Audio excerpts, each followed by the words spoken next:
Hey, Newt. Hey, what do you think the government's role should be in dairy reform? Nice to meet you. Thank you.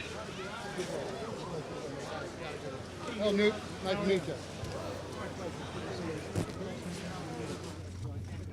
Mr. Speaker, the small changes in all of this equipment makes a world of difference to the end user. Just a little tweaks make all the difference. These are great parts. Go over the top of a vine.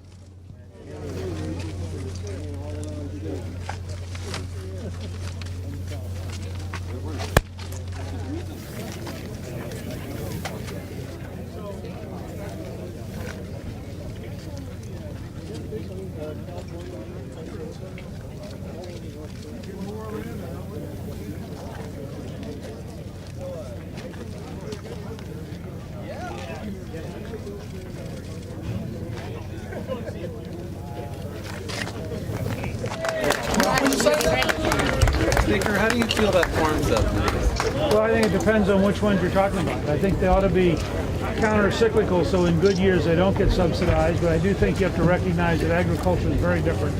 And then you have, for example, weather factors that are beyond anybody's ability to deal with it. So I think there are crop insurance, for example, is a very important part of it. But I suspect...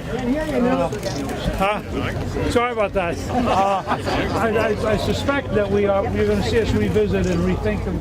I helped develop Freedom to Farm, which we thought was a big step in the right direction. And if you look at American agriculture today, it's one of the most profitable sectors of the entire economy, and you can see why. It's a very technologically advanced, very sophisticated area.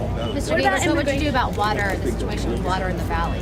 Well, I think we have to revisit the entire way the Fish and Wildlife Service made its judgments, and I would insist that we have some kind of economic rationality, both with EPA and with Fish and Wildlife, because they make random judgments. First of all, in the case of Fish and Wildlife, as you know, the courts have now said the scientific basis of their ruling was very questionable. But in addition, I would just suggest to you that taking drastic situations which lead to massive unemployment by some bureaucrat in Washington is a really bad way to run this country. What about immigration? You kind of stood out to be the Republican candidate from the beginning. Well, I think you have to be honest and you have to be candid about what reality is. I am for controlling the border. I am for English being the official language of government. I am for having a guest worker program that's run by American Express or Visa or MasterCard so that you don't have a lot of fraud. And I'm for pretty tough penalties on employers once you have a guest worker program so employers know for sure who they're hiring. I think most people who are here illegally will go home and apply for a guest worker program. But I did raise the question, if somebody's been here 25 years and they're a grandmother or a grandfather, and they have family here and they've been in the community and they've been paying their bills, it struck me, we're not going to have a voluntary deportation system for people who have grandchildren and children who are going to frankly take care of them. And so I said what we ought to do is have a citizen review board that enables us, if you can get an American family to sponsor you, and if you've been a good member of the community, then you shouldn't get amnesty, you shouldn't have a path to citizenship, but you should have a legal residence so that you can be here within the law. And I think that's a practical, doable thing that gets us to legality for everybody and means that within a few years, if we have control of the border, that the whole system is frankly sustainable. How are you going to create jobs in the valley? When do you want to be president? I think that we are in great trouble as a country. I think that we need very substantial change in Washington to get back on the right track. Just a couple quick examples. When I left office as Speaker, we were at 4.2% unemployment. Well, if we were back at 4.2% unemployment, we'd be a lot better off, which is why we have a tax program and a deregulation program designed to get us lots of jobs. When I was Speaker, the average price of gasoline was something like $1.18 a gallon. When Obama became president, the price was about $1.86. Now it's twice that. Well, I would like to see us develop more oil, more gas production, be able to get back to $2 or $2.50 a gallon gasoline. I also think the courts are way out of control and are making decisions that are indefensible. So I think you need somebody who understands what America has to do to be successful, somebody who's had an experience of doing it. And then you've got to have somebody who's able to go out and explain to the American people. That's why I'm running. Mr. Speaker. Mr. Speaker, President Farmer's question whether it's appropriate for women to be being serving in combat. Do you have any comment on that? I think it's a complete misunderstanding of modern warfare. The fact is, if you're serving in uniform in Iraq or Afghanistan or any place in modern warfare, you are in combat. Whatever your technical assignment, whether you're a truck driver or you're working with logistics or you're a military police person, you're in combat. And I think that we have to understand that from day one, and we should be very proud of the men and women who put on the American uniform and risk their lives in order to protect this country.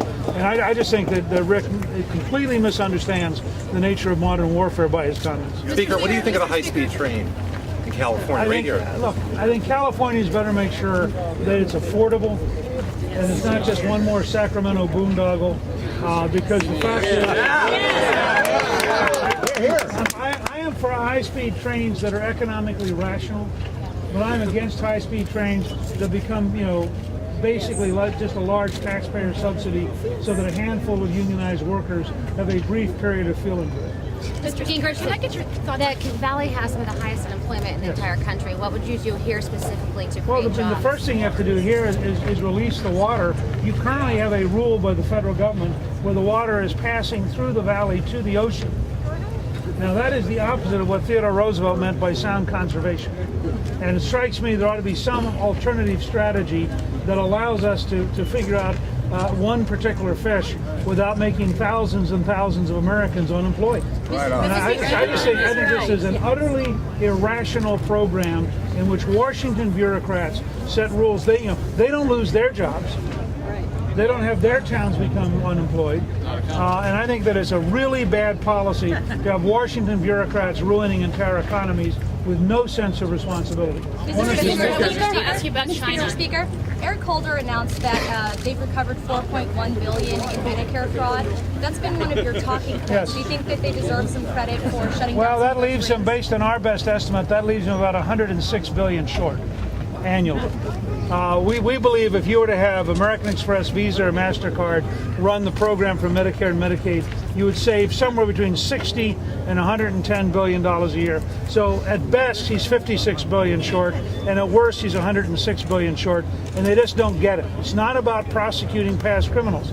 It's about setting up a system which enables you to avoid the crook in the first place. Now, we know, all of you know, that your credit card companies keep track and they call you if they think somebody has stolen your card. Yep.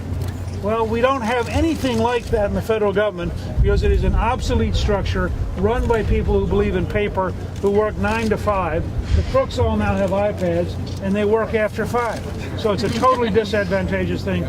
But I would just say to Eric Holder, it beats doing nothing, but it's a minimum of $56 billion a year short.